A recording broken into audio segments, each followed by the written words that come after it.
Good morning, gentlemen. In this video, we will present you what is a debate, why we should debate, and how we can debate. First of all, what's a debate? Debate has many definitions, but generally it's a formal contest of argumentations between two teams or individuals. And why debating? Debate is fundamental to compare and contrast ideas and to accept and consider new opinions in a civil way and without killing each other. It's very important because it encourages us to question, to listen to each other in the spirit of tolerance and respect. It also teaches us to justify every assumption and build a foundation for each argument. To debate, there have to be two teams, one with the pros for the motion and the other with the cons. Every team must bring a number of argumentations and has to organize in a specific way. The first speaker has to present an initial monologue. This speech has to introduce in a general way the team's argumentations, but in a very powerful, clear, and effective way.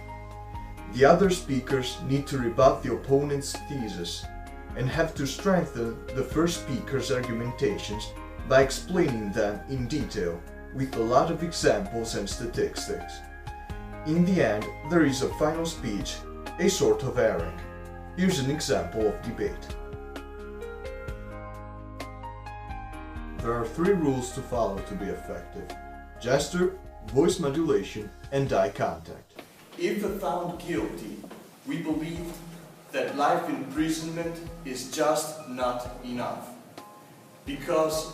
Not only because they might not deserve it, but also because it could be dangerous for the good people. Life imprisonment, in fact, is in many cases inefficient. People have their own followers, their own submitteds, and they can easily issue orders from behind their bars.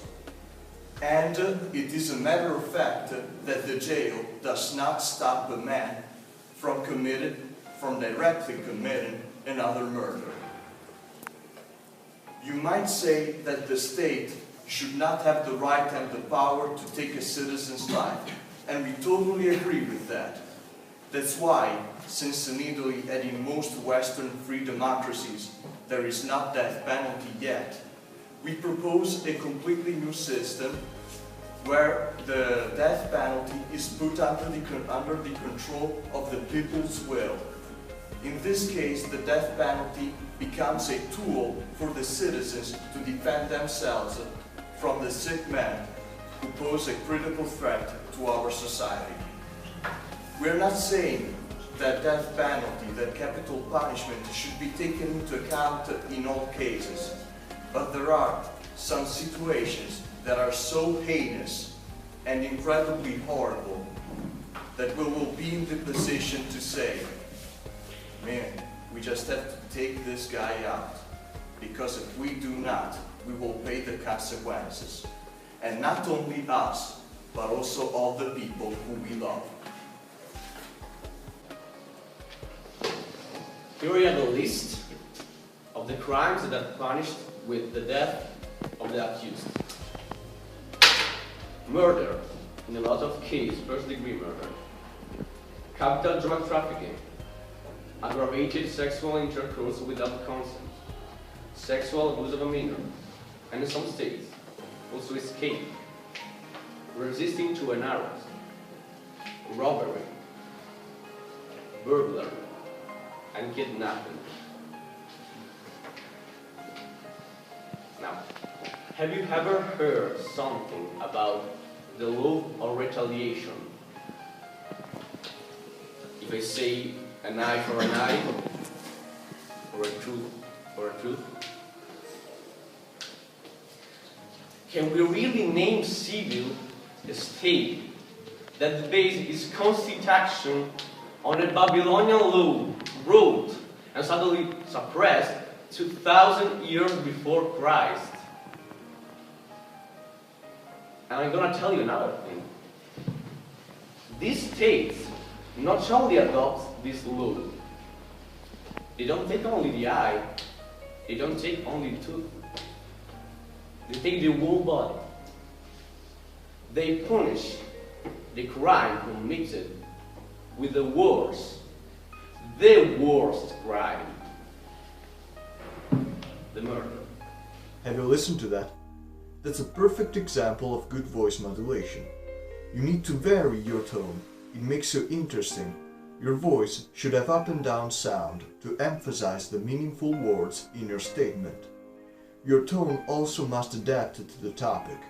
In this case, if you're debating death penalty, you can't sound cheerful, but you should be very serious. If you looked at him, you could notice his gesture. He stood up straight, shoulders back, and used his body to communicate in a very clear way what he was saying. That's how you should do it. The last rule, eye contact. As you could see, he always looked at the audience and the opponents while he was talking. Eye contact allows you to look confident, but above all, it creates a sort of link between you and the people listening to you. It makes you more persuasive.